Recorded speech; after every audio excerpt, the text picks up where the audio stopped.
that Ruth doesn't walk very far. Here's a place with some grain, so we'll get at it, because why walk further? And that all of the kind of clan property was in the same general area would be fairly typical. I mean, a lot of times they are gathered in agricultural settlements in little villages, and the fields are then around the settlement. And the settlement might be focused on, because there's a well there, for example, a water source. That might be the gathering. It might be because it is up on a higher area that's more defensible, and many of the village sites that have been excavated, are on more defensible sites, but those are not necessarily sites where the best arable land is. It may well be that the threshing floor that's discussed here is in the village rather than in the fields. That may well be because they might bring the sheaves into the, we don't know that for sure, but there are sites where that's what it looks like. There are other sites where the threshing floor is in the middle of the field as well, because there's less transportation. But a number of these Iron Age, these 12th to 10th century villages have been excavated in Israel, and so the details of Ruth, for example, many of them have been kind of confirmed or ratified by archaeological excavation. I mean, we know with some authority, what threshing floors looked like and what happened on them, even down to being able to do some testing of the residue on these floors to see what kind of grain they were actually threshing 3,000 years ago. So the details of the story are very accurate and appropriate to the time. And the fact that Ruth didn't have to go very far, and that it wasn't such a huge coincidence that she ran across a relative's field, that's not a huge coincidence. On the other hand, it's quite clear that she doesn't know, and she's not been told. It's one of those things that Naomi failed to mention. Just like Naomi sort of failed to mention that if we move back to Bethlehem, well, maybe we could get you hooked up with somebody. That doesn't come up. Well, why doesn't it come up? Because Naomi doesn't care? Well, maybe it doesn't come up because the writer wants us to be clear about who's in charge of the action, really. Well, and maybe Naomi had her doubts, too, as to whether, they went out of their home, their tribe, into a foreign land. Her son married a foreign woman, well, so to speak, married her, but anyway, then she comes back. I mean, Naomi may have had her doubts about whether anybody would want this foreign person. I mean, she loves her, or I think she loves her, but the jury's still out on that. Yeah. Well, she may have had her doubts. I mean, unless, I don't know, I guess all I have to go from as a frame of reference is some of the racial bigotry and discrimination that we have in our own society. Maybe in their society it was, yes, she's a Moabitess, but she's a woman and she can produce children. I don't know. When they return, you may recall, the women of Bethlehem welcome back Naomi with open arms. There's a celebration. There's not even a mention of Ruth.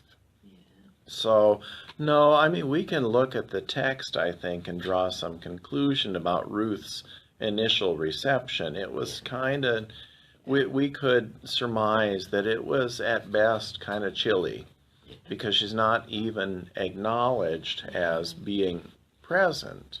by the women of Bethlehem. But Naomi recognizes her. Right, right. The women of Bethlehem provide this sort of almost Greek chorus in the background. Naomi comes back, there's this celebration. Those women don't show up again until Ruth produces a son, and then there they are celebrating again with Naomi, not really with Ruth. So Ruth's kind of position in the village, even after connecting with Boaz, I think in the story is somewhat tenuous at best. So where'd you start? That was so interesting. I lost where you started that. Well, I guess I said that Naomi may have had her doubts Oh, right. when she Yep. brought her back. Yeah. I mean, and also they don't go into the the relationship between the two of them. I think there's a lot of maybe underlying feelings between those two women. I mean, they had endured the death of Naomi's husband, the death of Naomi's son, her husband. I mean, and like I said, I don't know who it was written by, but it's not going to be long on feelings if males write it. I'm sorry, but they're not. Well, feminist scholars have really worked this one over in some interesting and helpful ways. I mean, on the one hand, there is this potential theme, at least, of the solidarity of the suffering, that Naomi and Ruth share this history of grief and loss together. There is that, and what does that mean, and what does that look like? There is some thought that there is a theme of the solidarity of women, and when you think about Ruth's pledge of loyalty to Naomi, you can see that, but interestingly, there's no spoken response by Naomi in return to that. It's just off they go. For Naomi, isn't this lovely, or is it, holy cow, another mouth to feed? Well, or is it both? And she does say, though, that, but then Naomi said no more. It may have, but that's what it says. Yeah, what does that mean? And it may, I don't know, I guess it's women, it's like, it may have been this unspoken relationship or unspoken understanding that they had between them, and Naomi is like, she's going to stay with me, in acceptance. She's pledged her faithfulness to me, and yeah, okay, I won't nag you. That's how I interpret it. I won't nag you anymore. I won't tell you to go back. Yep. Because if you love me that much to leave your homeland, to give up any future and stay with me, then we will let it rest. All that some scholars would say, I think, is that's not the only way to read that. Because on the other hand, Naomi said no more, like she didn't tell Ruth anything about Boaz. I see Boaz as a father figure, a compassionate person who, yes, wants to protect this girl and provide for her. And any of these innuendos are implied. I don't, in my Bible, I don't see it once where it says that he's done anything out of the way or she's done anything out of the way. Yeah, well, you have an English Bible, not a Hebrew one. Huh? You have no, really, you have a Bible in English, not Hebrew. It's not. Well, that's what right. Yeah. And if you interpret it because of the Hebrew, and it has a different meaning, but it says that she laid at his feet. It didn't say that she had sex with him, and he had said that he wanted to marry her to protect her, Didn't say anything about, and of course they did have a child, but then that was after the marriage.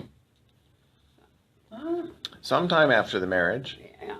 So, but I see him as a compassionate father figure. In verse 20 of chapter 2, the NRSV translation is not very helpful. I mean, it's not inaccurate, but it's just not very helpful. So verse 20. 22 or 20? Chapter 2, verse 20. There. Okay. And this speaks to some of what you're talking about here, Ruth. Showing So, his kindness in the living and the dead. And yeah, that's all well and good. good. But the word relative, that's not adequate. The Hebrew word is goel. That's a technical term. It's the term that should be translated as redeemer. So it's not just he's a relative of ours. Mine says, is he one of our kinsmen / redeemer? Yeah, yeah. And the word goel, I mean, there are other words that could be used just for relative.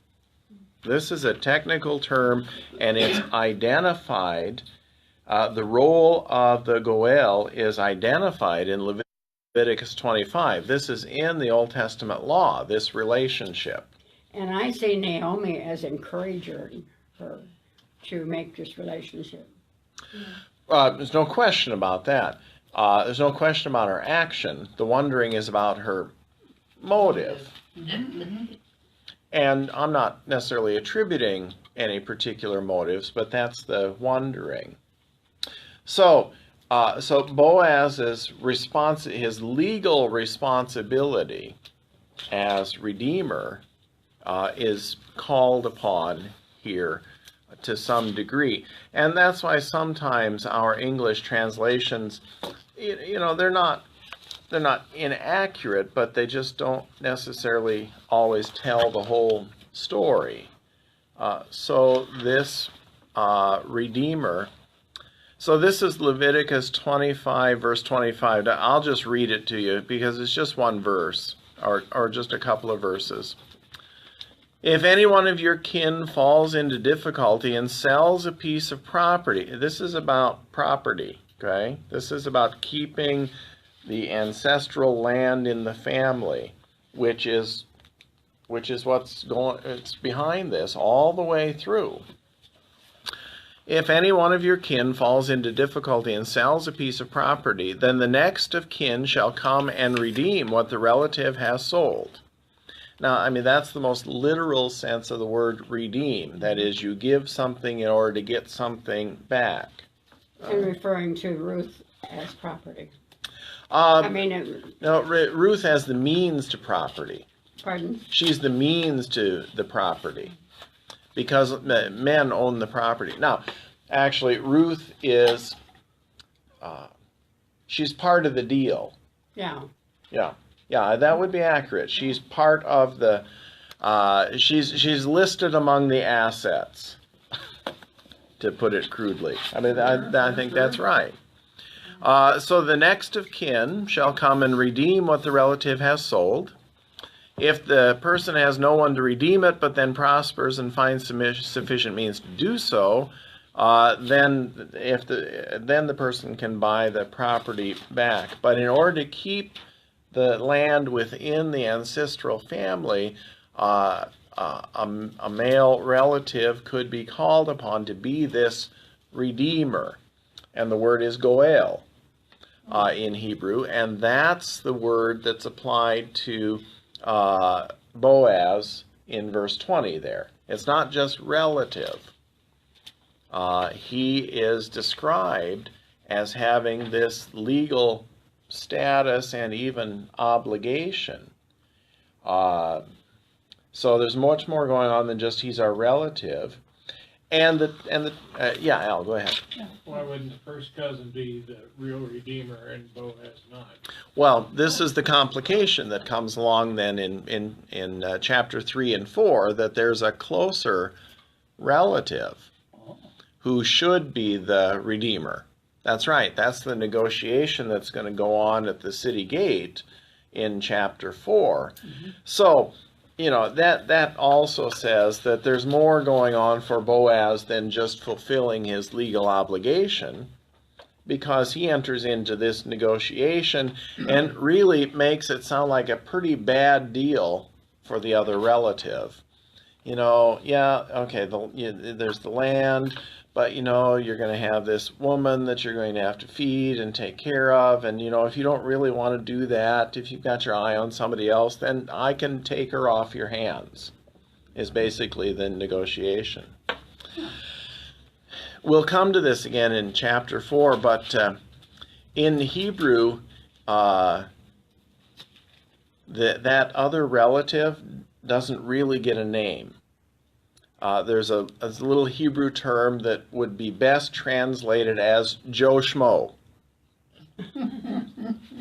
I mean, it rhymes. It rhymes in Hebrew as well. I mean, he doesn't even get a name. This is some Joe Schmo cousin who's really just sort of a prop. He comes in off stage for a couple lines, and then he goes again. Right, in the theater, John, there are always those characters that, you know, on they come and off they go, and for some of us, that's our whole claim to fame in the theater, you know. So that cousin, or whoever he is, had first dibs. Legally, that would be accurate. But we'll see in chapter 4 he has no interest, and this isn't a very hard negotiation. But it also indicates that there's more going on for Boaz than just protecting the property, because someone else could have done that. Another relative could have done that. So I would say, Ruth, that the text, on the one hand, it identifies Boaz's legal responsibility, but the story certainly indicates that there's more going on than just obeying the law, that there's much more of a connection than that. But keep in mind this sort of office of the Redeemer. And isn't it interesting, how we use that language to talk about Jesus as Redeemer? Well, you know, just keep that in mind. Not that there's necessarily a direct connection, but there's more to that image than we might have thought about. Now, this gleaning doesn't go on forever, you know. The harvest comes to an end. And so it's clear at the end of chapter 2 that Ruth continues gleaning in Boaz's fields until the harvest is over. Yeah. And then what? Now, we can imagine that if Ruth ended up with that much barley every day, like she got that first day, that they probably had some in reserve. Sure. But it's not an infinite supply, and the harvest is over, and things are still not resolved, and, you know, how's it going to go? What's going to happen? Additional action is going to be required if these women are not going to still starve in the long run. That's why shame on me, I'm looking at chapter 3. Well, I just began, see? that's where we're going now, because that's where the action picks up in chapter 3, huh? Well, and we're also looking at we were talking about the intentions of Naomi, and they were doubted. But, you know, I'm thinking maybe the author just didn't share what Naomi said. Maybe Naomi did say nothing. Well, I guess it says she said no more. But no.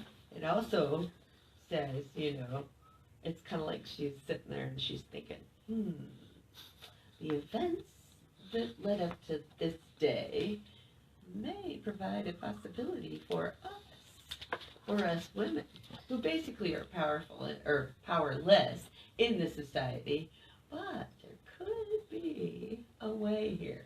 And then it's like, you know, so maybe she cares about Ruth, she cares about herself, she knows their plight as women. So she's saying, hey, my daughter, should I not try to find a home for you where you will be well provided for? Is not Boaz, with whose servant girls you have been, a kinsman of ours? It occurs to me, Yeah. Ruth. It just struck me the other day. Well, yeah, I mean, you know, however the story or the history or the tale, or however you want to look at it, as we have it now, it really is put together as a really masterful piece of literature that continues to ratchet up the tension and the drama and the interest. I mean, it, you know, even just as literature, it's so well done, and always I think with this sort of double entendre. I mean, there are some words coming up in chapter 3 now that have multiple possible meanings, and probably both are intended.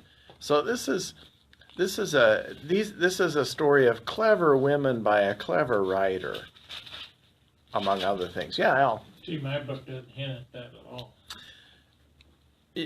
Your Book by translation. Translation. See right here, there's no translations of anything. Yeah. Oh. About her being happy that she might be with Boaz. She just said follow her in the fields. Translation is always interpretation. Yeah. And, you know, it's important to remember that. When you translate, you have to pick a word. And you have to pick a word from a number of choices. And so you can't help but do that. You know, as a translator, if I'm translating I don't do much Hebrew translation. My Hebrew's just not that good. But if I'm translating a Greek text, I have to try and think about what is, you know, if I'm translating Philippians, what's Paul trying to accomplish in Philippians? How has he used these words in other settings? What's possible in terms of the range of the words?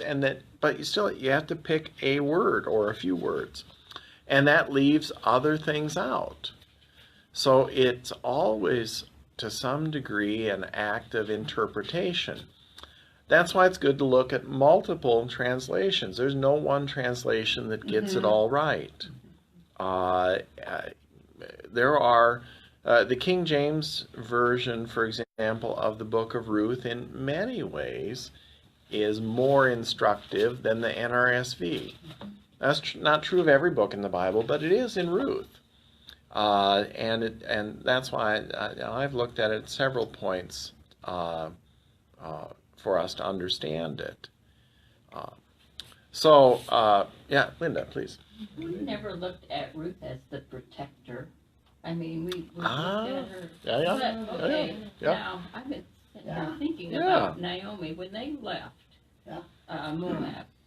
How did she get there? She had to walk. If she'd have went by herself, she would have been a victim along the road. It'd have been very easily. dangerous. Yes. Yeah, Yep. very easy. Yep. So Yeah. maybe Ruth saw that, and that's why she didn't go. Because she said, you can't go by yourself. I have to go with you. So, and then she got up there, she's protecting her again, so maybe, this is where the plot gets good. Maybe Ruth put that idea in Naomi's head. You know, how you like to do with your husband. That's all original thought. Oh, yeah. Oh, the cat's out of the bag now, isn't it? That's all original thought. Yeah. Whispered in your ear when you're not awake. You're sleeping in your chair. So, Linda, one of the things that you raise up that I think is really important is that in our reading, we could very easily deprive Ruth or Naomi of their agency, of their of their ability as persons to have their own motives, agendas, to get things done. Sure. It's kind of historically been easy, and especially for male readers, it's true, to read these women as victims in need of rescue. I don't think that the story really supports that. These are clever women, regardless of who really carries the burden, whether it's Ruth or Naomi, or it depends on the situation. But these are women who make things happen. Now, the writer is clear always who's really making things happen in the background. It's God. But these are clearly not passive victims. They're survivors. Yeah. And that's what the women were that day, very passive. Publicly, they were regarded as Property. passive and property, and yet that's just not how it actually works out. Whether it's here in Ruth, or if you look at women in the New Testament, for example, clearly they are speaking in the churches. Otherwise, Paul wouldn't have to tell them to be quiet once in a while. Clearly, they have money to support Jesus. I mean, that's made clear that the disciples are receiving financial support primarily from women who apparently had their own money and their own property and their own checkbooks, which is different than we think about sometimes. Paul, who lists women among his primary associates and colleagues in the gospel, so that the biblical text doesn't support a kind of a very traditional women don't move the action along. That's just not the case. I love this notion that Ruth is the protector. Now combine that with the fact that Ruth is from Moab. You know, I mean, hold your nose when you say that. Yeah. This is remarkable.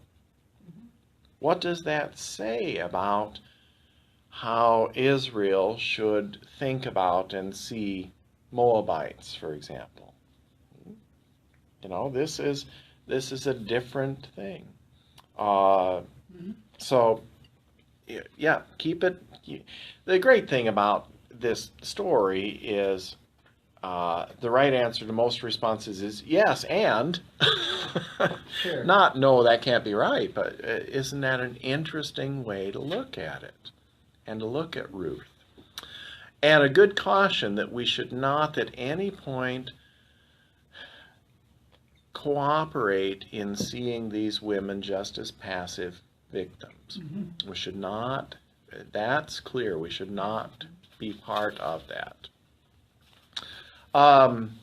So, Sherry, you pointed to that verse 1, and there are a couple of different translations of that.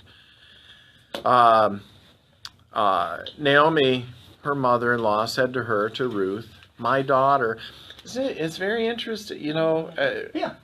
Ruth in verse 22, Naomi said to Ruth, her daughter-in-law. Okay, the narrator identifies her that way. But for Naomi now, it's my daughter, my daughter, my daughter. I need to seek some security for you, is how the NRSV has it. The Hebrew word literally means a place of safety and rest and peace of mind. That word security. So home, for example, is not bad.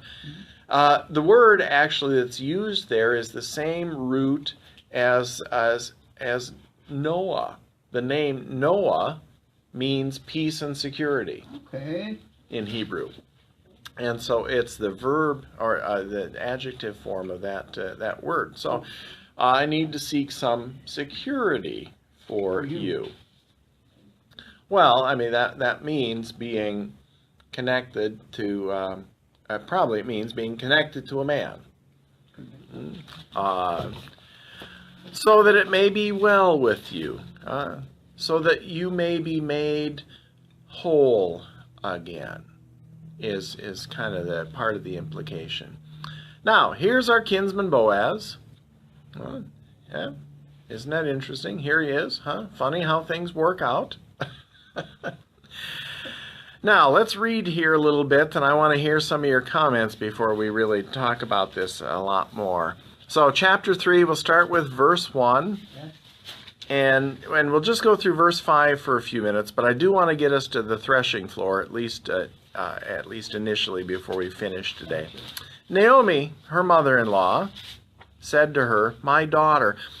The artistry of the writer. I mean, okay, mother-in-law, but she says daughter. Daughter-in-law, but she says... Yes. Yeah, okay, here's the legal responsibility, but here's the real relationship. Huh? I don't know if that's the case, but the words come too close together for it to be accidental or a throwaway. Naomi, her mother-in-law, said to her, "My daughter, I need to seek some security for you so that it may be well with you." Now, here's our kinsman Boaz, with whose young women you've been working. See, he is winnowing barley tonight at the threshing floor. Now, wash and anoint yourself, and put on your best clothes, and go down to the threshing floor. But do not make yourself known to the man until he has finished eating and drinking. When he lies down, observe the place where he lies, then go and uncover his feet and lie down, and he will tell you what to do. And she said to her, "All that you tell me, I will do." Okay, thoughts, questions, impressions. Things are getting interesting. Whoever she is to there- meet. Yeah, go ahead. Is No. there a cultural I thing don't know. there that I don't know about? Is that a symbolism of uncover his feet and then I don't lie know down what that is. at his But feet? Well, Is there something there that I don't know? there are doctoral dissertations written about this because it is deliciously unclear. On the one hand, you probably don't know this, but you know, I mean, Sigmund Freud was a great one for interpreting dreams, and you'd see things in your dreams, and they'd be symbols of this and that and the other thing. But Freud also said sometimes a cigar is just a cigar. Sometimes in the Old Testament, uncovering the feet is just uncovering the feet. yeah. Sometimes in the Old Testament, it is clearly a euphemism. Feet are a euphemism for a man's genitals. Oh, okay. Okay. Didn't know that. Yeah. Sometimes, but not always. Okay. I don't know which it is here. Let's assume for the moment that a cigar is just a cigar, that the instruction is to go and uncover his feet. Yeah. That still is an intensely familiar action. In the Middle East, uncovered feet are a problem, or can be a problem. You may recall a news conference with the most recent President Bush in, I don't remember where he was. Was he in Iraq? I don't remember. Anyway, but one of the folks in the crowd pulled off a shoe and threw it at him. Yes. This is a profound insult. The only, it's as bad as calling someone a dog. I mean, to throw a shoe at someone is to be as disrespectful as can be. When the prodigal son returns home, what's one of the first things that the father says to do for him? Put a ring on his finger Oh, yeah. and shoes on his feet. Oh. Slaves are barefoot, Okay. not honorable men. Okay, so this uncovering the feet is an act, even if it's just feet, and I'm not sure it is, but even if it is an act of it's pretty forward. It's an act of intimacy, even if it is just feet. So, I mean, and so, you're taking a nap on the threshing floor, and someone that you don't know so she's been around for a while. She's been gleaning in his fields and that kind of thing. But still, you might have a question or two about what exactly is going on here. What are you doing? I Hello. always thought that was a symbol of poverty. That she uncovered his feet, or Well, no, barefooted. oh, well, Maybe. if he had no shoes, Yeah. then absolutely it would be a symbol of either poverty or slavery or both. The scene is that he's at the threshing floor. In all likelihood, he is winnowing grain in the evening because in the hill country of Israel, there were stronger and are stronger breezes in the evening as the wind comes in off the Mediterranean. And winnowing grain, so they've pounded the stalks to try to loosen the heads from the stalks, and then you throw it up into the air, Yes. and the wind then separates Yeah. the chaff from the grain. So this is what he's been doing. He's got a bunch of this grain that's been pounded and separated, and he's been, for a couple hours or more, he's been throwing the grain up in the air and collecting the separated grain, and he's taking a break. It's also, I was going to say, a comfort to take your shoes off. Yeah. Well, why would he stay at the threshing floor? It's clear he's staying at the threshing floor overnight. Well, he's probably watching over the grain that he has separated so nobody else would take it. So he's going to spend the night. He's brought his sleeping bag or whatever and slipped his shoes off, because who wants to sleep with their shoes on? So yeah, it's more comfortable. There he is. And so this is not, Boaz he's not dishonored because he's barefoot or anything like that. He's just resting. That's right. To uncover his feet, to have someone else do that, is pretty forward. And it's not certain how this would turn out. In these side notes, it says most reputable women wouldn't go there. Well, At the threshing floor? well, that's Reputable? yeah, that may be true. That may be true. Oh my God. If you ever think that sometimes what you're doing isn't the most productive thing in the world, just think if your job is to write a monograph on the significance of threshing floors in ancient Israel. But it's a great little book. Yeah. Yeah, by a scholar named Jamie Waters. Threshing floors in ancient Israel: their ritual and symbolic significance. Let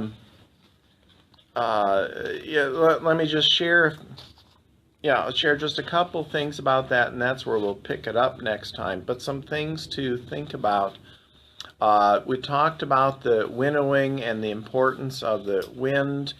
A threshing floor likely was in a more elevated area for just that reason, so that the wind would come through.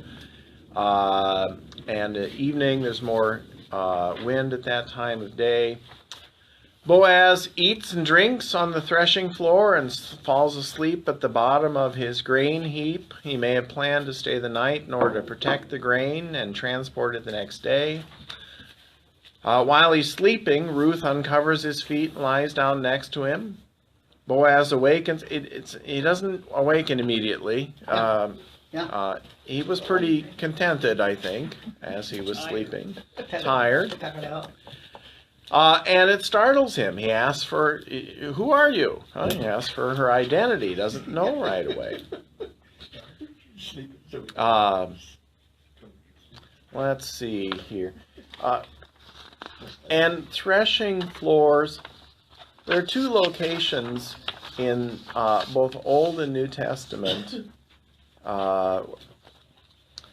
threshing floors and wells Mm-hmm. are where engagements happen, Gosh. which makes for some interesting speculation about the Samaritan woman at the well, for example. And we'll talk more about her. But threshing floors and wells are places where engagements tend to happen in the Bible. And threshing floors are not just threshing floors, they are often locations where worship happens as well. They are often sacred locations because you give thanks to God or the gods for the bounty, for the gift of the grain. So this is not just your local grain elevator. No. You know, this is a place where prayers are offered. There's probably a little shrine or altar there.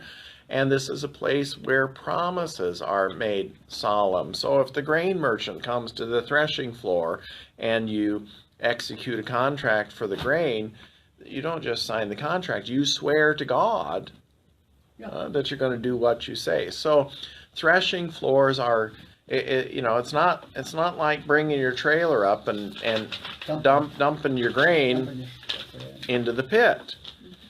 These are sacred spaces where sacred things happen. And they're also spaces where seduction happens, where engagements take place, both threshing floors and wells. Jamie Waters says that there are arguments both for and against viewing this as a sexual encounter, and that's where we'll pick it up next time. There are reasons to think that it was, and there are reasons to think that it wasn't. Which says to me that the writer of Ruth wants us to fret about that. How Rather, does Ruth feel about this? She was told to do this and perfume herself and go, so she knows what. So if you were told to do that, nothing personal, but if you were told to do that, then you went ahead and got yourself. Put up. Yeah, exactly. Dolled up. What do you think the purpose of that might be? Well, and even though I didn't want to do that, she told me to go do it. My mother said And to she's do it. with going to a man that's not of the Moabite, a stranger. I think it would be frightening as heck. Who says that? It could be frightening. It could be Unless her love for her is that strong that she wants to exciting. make for lineage to go on or whatever. It is. It's filled with tension, isn't it? Yeah. Linda, you wanted to say? Linda's got something. What was the culture? Did they have multiple wives? Did they have slaves? Did they have, what's... Probably not much Okay, thanks. polygyny. Certainly in the Old Testament there are times. Abraham has a wife and a concubine. And of course, the real example is Solomon with 300 wives and 700 concubines. But those were political connections mostly. No, mostly these appear. Most of the homes that have been excavated appear to be sort of single-family units that may have accommodated more than one woman, but typically not. But would someone of wealth and power have had slaves and concubines? Very possibly. But Boaz appears not to be married at this point, and also appears to be somewhat older and not married, which is always a problem in Israel. I mean, your job is to get married and produce sons. And what's the story with Boaz here? Or was he a widower? I mean, we don't know in the story. We don't know. Is he like Joseph in the Gospels, who perhaps was a widower and then married a younger woman? We don't know. Mm-hmm. So I'm not sure. I don't understand why why Boaz was he doing the work? Because all day long the slaves would, or servants or whatever they called them, they do the cutting and the sheathing, and then how did she know that he would be there alone and that there weren't others there at that time? Well, yeah, several scholars have really debated all those things. I mean, on the one hand, this is not Egypt, for example. Boaz is probably not the owner of vast tracts of land and other people do all the work. It's probably a much smaller operation where, in fact, he has people who work for him, but like many farmers, he does a lot of the work too. And especially if there's some danger that someone could, abscond with. I mean, once you get the grain out of the sheaves and out of the heads, and all of a sudden it gets a lot more portable. And so maybe he does, in fact, want to watch it much more closely at that point until it's transported to storage or sold or whatever happens to it. The public-private thing, that's very interesting because it's not likely that, somehow Boaz had a private threshing floor. Not in some villages, there's one that it's clear that people from all over the village, they use the same one. But it's more likely that this belonged to the clan, to the extended family. And so it wasn't private. And there was no reason necessarily to think that Ruth and Boaz would have a nice, quiet little evening together by themselves. I couldn't know that. And was that the intention? Was that the hope? Well, that's how it worked out. As my dad used to say about TV shows, I mean, it's in the script. And that's the real answer, because there it is. But it wasn't guaranteed to be private space. And it certainly wasn't secular space either, so whatever was going to happen here, even if there weren't any other people there, the Lord, the God of Israel, was there. And, remember, that character's always in the background of this. So next time we'll pick it up at the threshing floor with Ruth in her finest evening wear, and we'll talk some more about that. So a week from today is Thanksgiving. We won't meet. Well, you can come, but I won't be here. We thought you would serve us Thanksgiving dinner. Yeah. Yeah, well, I'm sorry to disappoint you. Oh, really? So 2 weeks from today. So you've got 2 weeks. I didn't necessarily intend it, but it's great fun to just leave Ruth hanging on the precipice here at the threshing floor, and that's where we'll pick it up. So let's pray. Our good and gracious God, the gift of your word is both fascinating and filled with joy and drama. We pray that you would continue to use this part of your word as a window into the life of your people and a mirror that causes us to look more closely at ourselves. We're grateful for those opportunities in Jesus' name. Amen.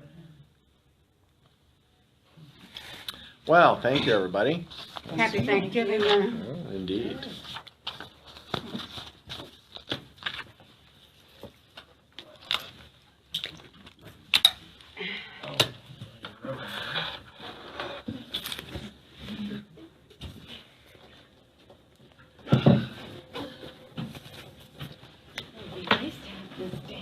Or 20 degrees, You right? find me at your feet tonight.